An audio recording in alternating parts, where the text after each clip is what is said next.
Olá, seja bem-vindo ao programa Capítulo à Parte.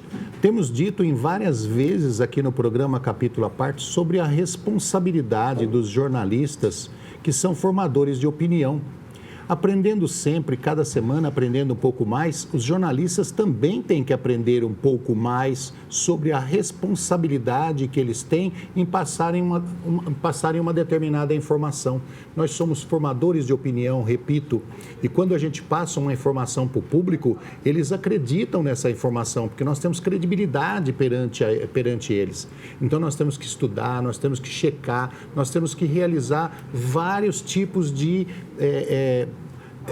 investigação mesmo para poder passar uma informação, principalmente se for uma informação que ponha em risco a vida, a integridade, a saúde, a responsabilidade e até mesmo o meio de comunicação que aquela pessoa vive. Nós temos que investigar antes de fazer, principalmente, uma acusação.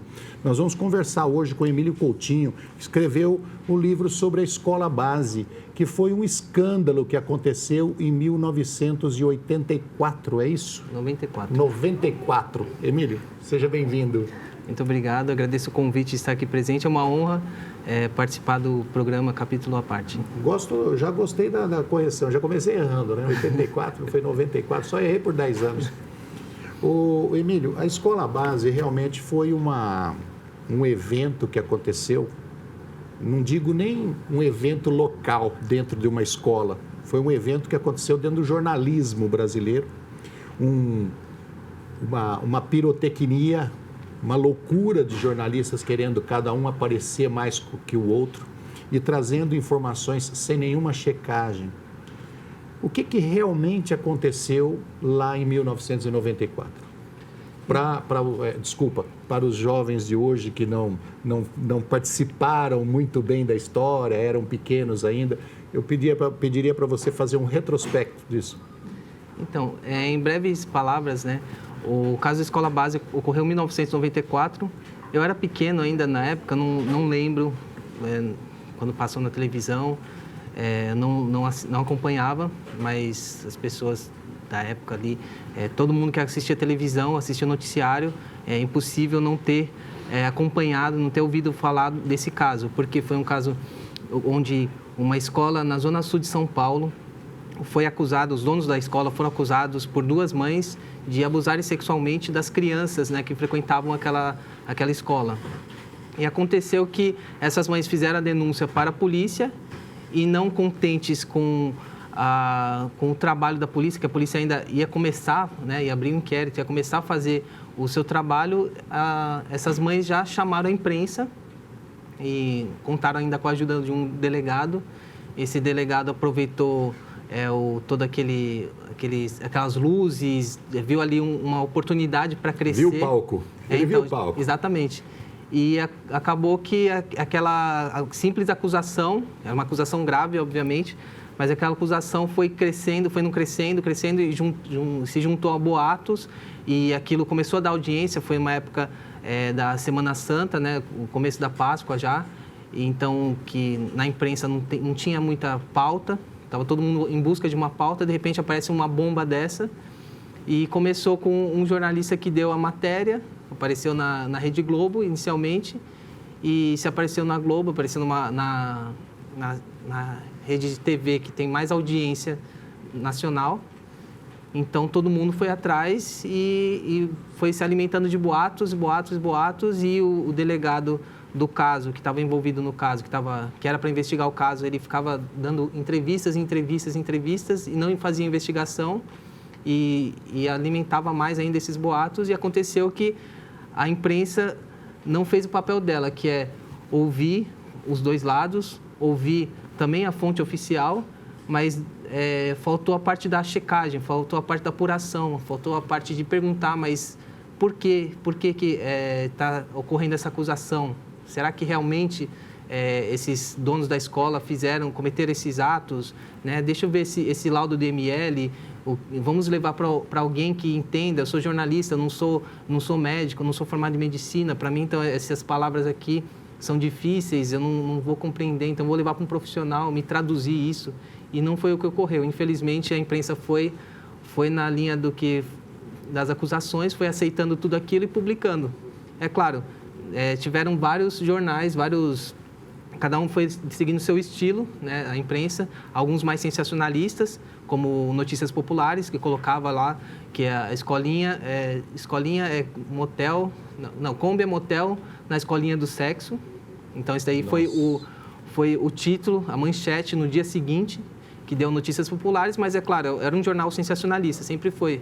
E outros jornais... o jornal sensacionalista também tem que ter respeito pelas pessoas, tem que ter investigação, ele tem que ser sério, ele não pode simplesmente acabar com a vida da pessoa porque ele tem o título de sensacionalista. Não, com certeza, eu concordo com você, mas tiveram outros jornais também, como o Folha de São Paulo, Estado de São Paulo, que em algumas manchetes não foram tão sensacionalistas, mas não deixaram de fazer a acusação, não deixaram de repetir uma acusação que ainda não estava sendo, que ainda estava sendo averiguada, não estava ainda comprovado. Então, aí que está o erro, porque a Folha, inclusive, fez um seminário depois para analisar o caso e se defendendo que ela não foi tão sensacionalista a esse ponto. Mas ela errou no básico do jornalismo, que é a apuração, é investigar, é não aceitar uma afirmação sem se perguntar, sem pedir provas, sem ir atrás, né? Então, esse que foi o principal erro.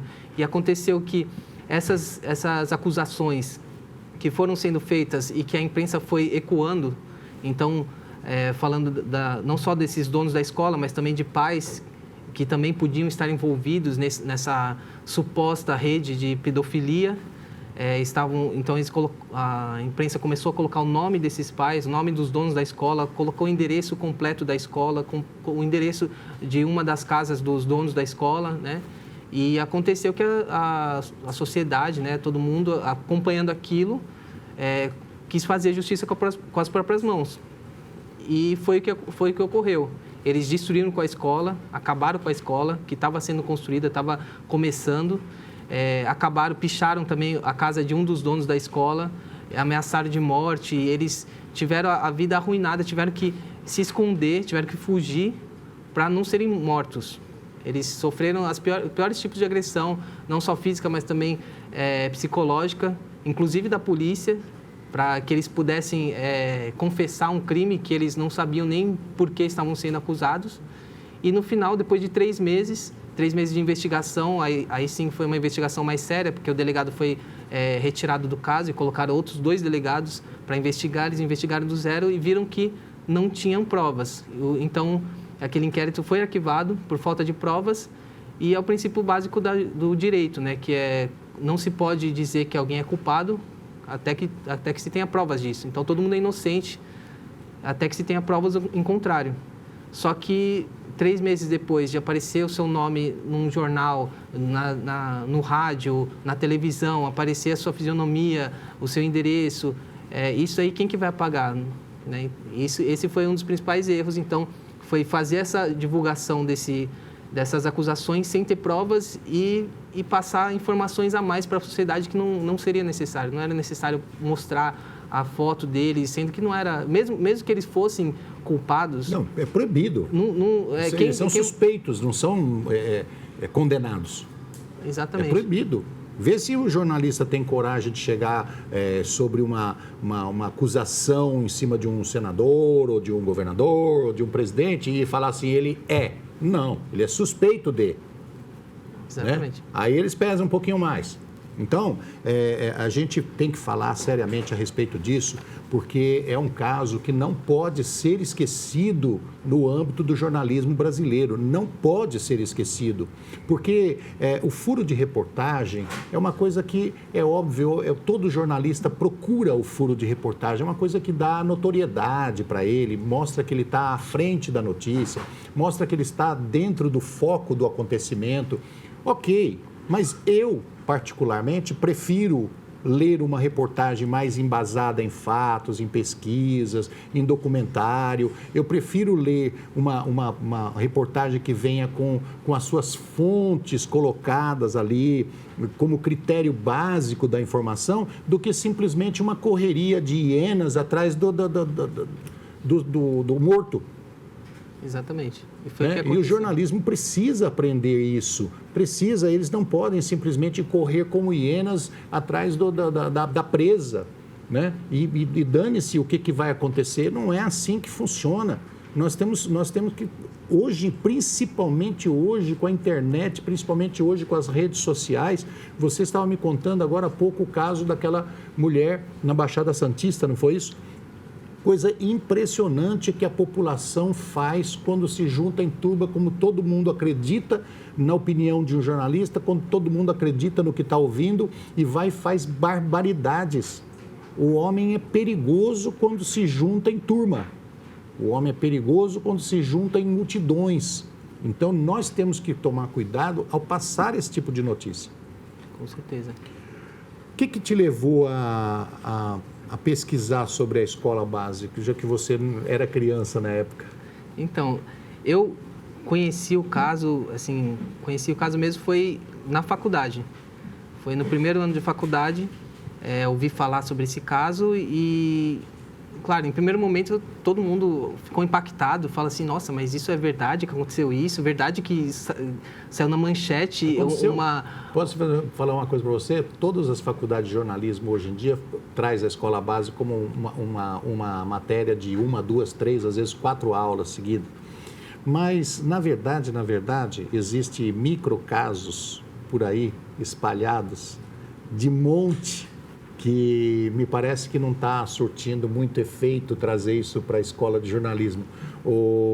Emílio, eu vou pedir para você explicar direitinho aí o que você sentiu quando viu o caso da escola base, mas nós vamos para um rápido intervalo e já voltamos. Você vai falar no segundo bloco. Pode.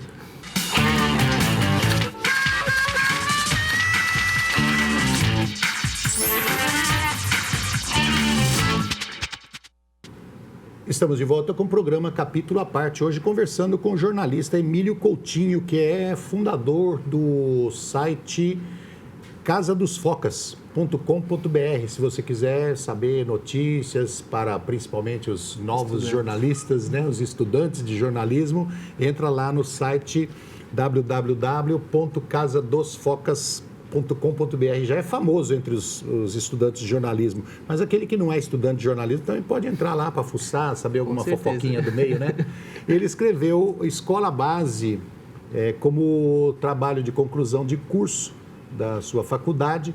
É um caso horroroso, um caso de uma falta de ética dos jornalistas que cobriram essa matéria na época, impressionante.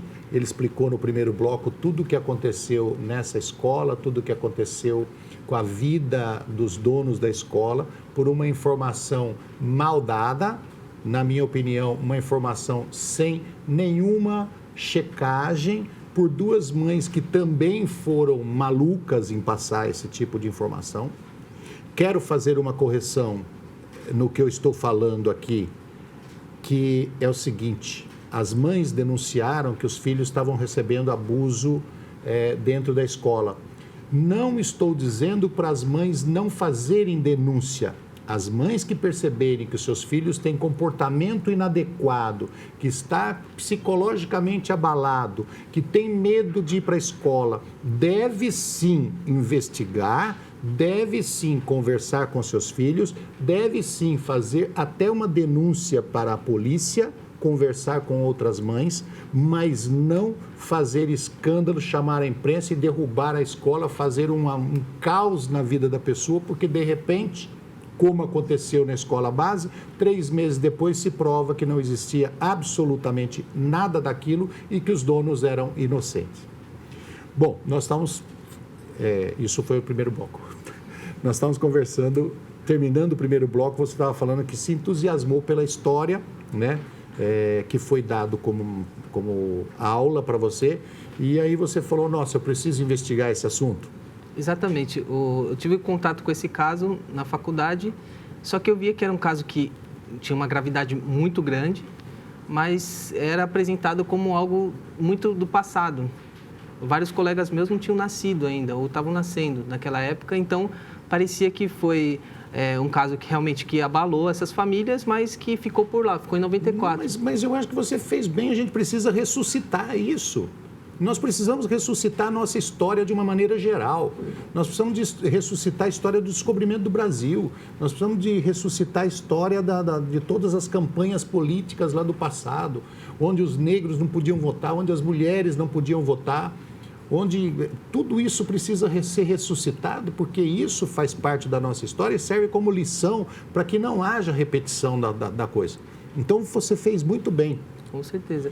E eu comecei a pesquisar sobre o caso depois que eu publiquei uma matéria na Casa dos Focas sobre o caso Escola Base, e no dia seguinte eu vi que teve um estouro de acessos, assim. Eu disse, nossa, mas o pessoal está tão interessado nisso, eu vou escrever mais.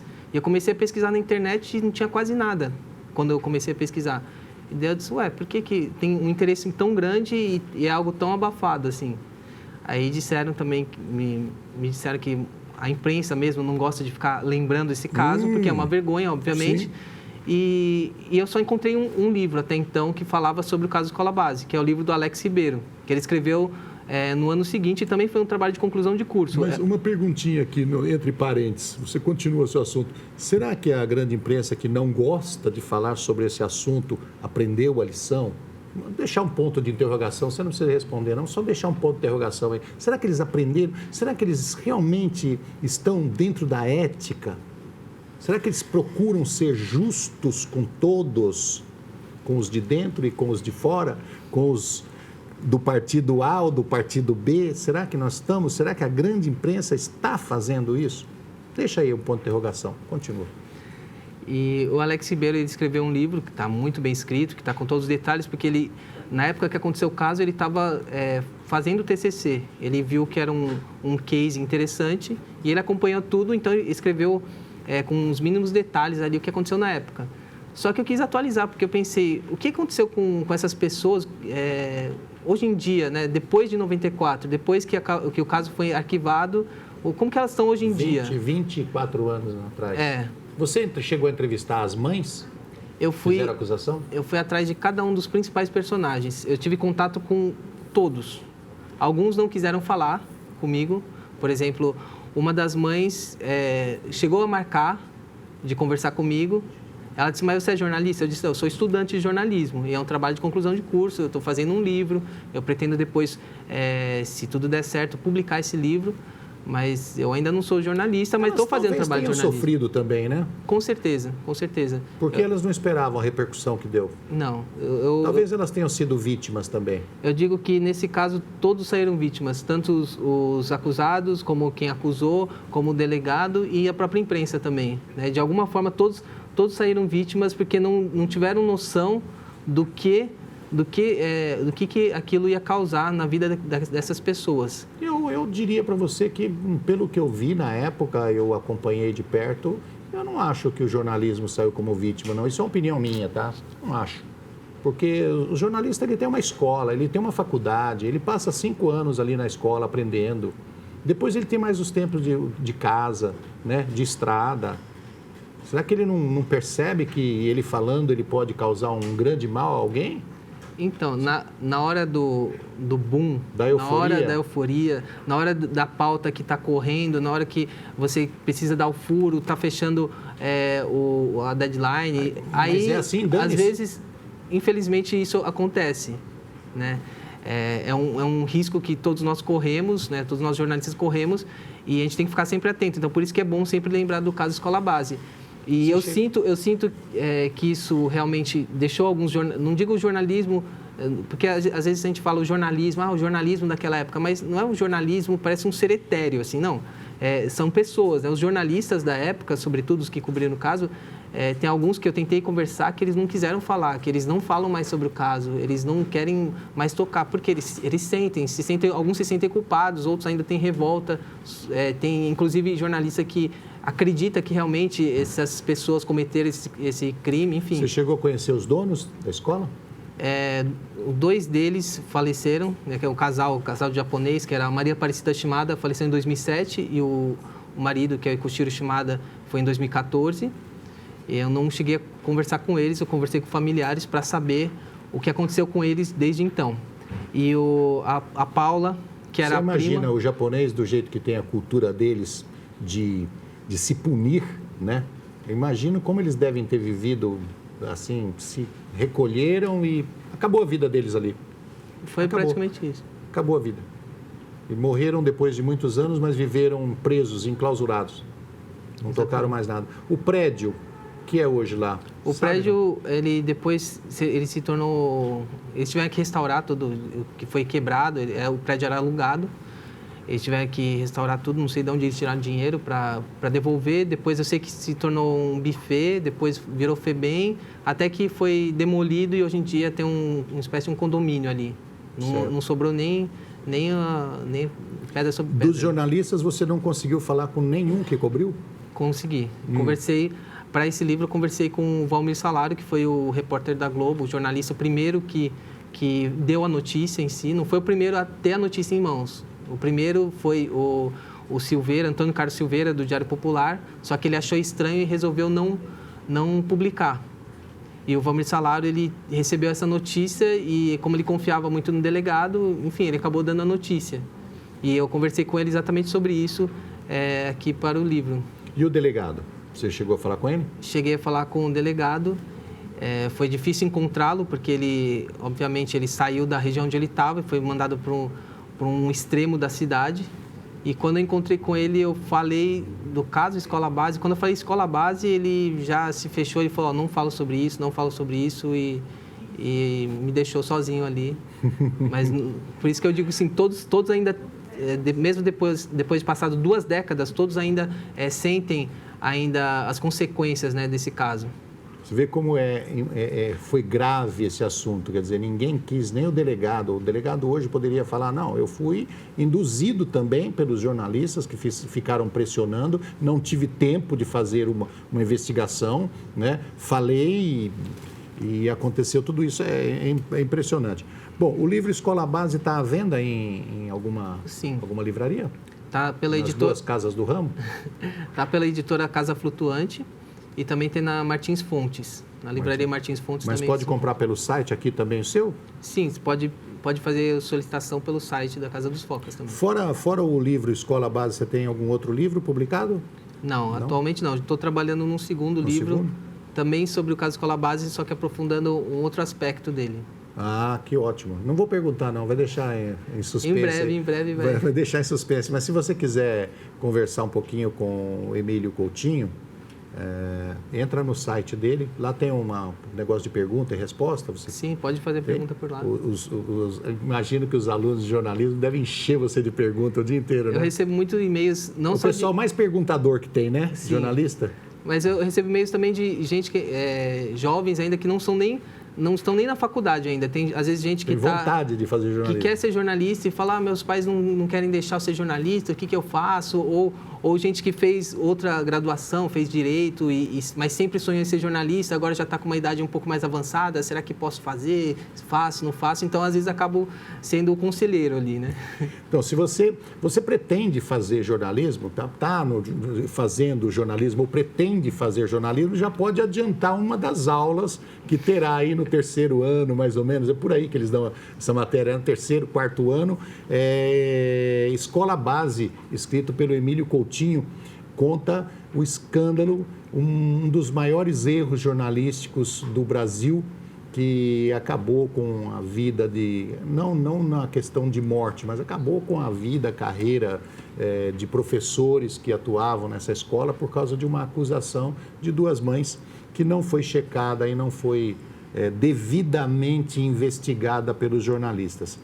Dos jornalistas novos ou com quem você citou o caso, você mostrou o livro Escola Base, eles mostram hoje um certo cuidado, uma certa preocupação quando vai transmitir a notícia? Sim, se nota, claro, sempre que fala Escola Base, todo mundo já diz, não, aquele caso ali, a gente tem que tomar cuidado para não cometer um caso como esse novamente, né? Não cometer o mesmo erro. Mas, infelizmente, se o jornalista não tomar cuidado, esse caso vai acontecer assim como ocorre. Se você ficar um dia inteiro assistindo televisão, assistindo um noticiário ou lendo o jornal, você vai encontrar vários mini escola bases, né? Vários muitos descuidos, casos, né? O Emílio, eu vou usar a indicar esse livro também para os jornalistas que estão atuando hoje, que são sensacionalistas, certo? Que falam pelos cotovelos, escola base, certo? Indicar para os jornalistas sensacionalistas. Eu agradeço você por ter vindo aqui, agradeço por ter pesquisado e trazer à tona novamente esse assunto que precisa ser feito. Agradeço a você por ter vindo aqui conversar conosco. Eu que agradeço o convite, agradeço a atenção de todos e que o caso Escola Base realmente seja sempre recordado, né? Não só nas faculdades, mas principalmente nas redações. Precisa. Obrigado a você que esteve conosco no programa Capítulo à Parte. Nós te esperamos na próxima semana. Um abraço. Até lá.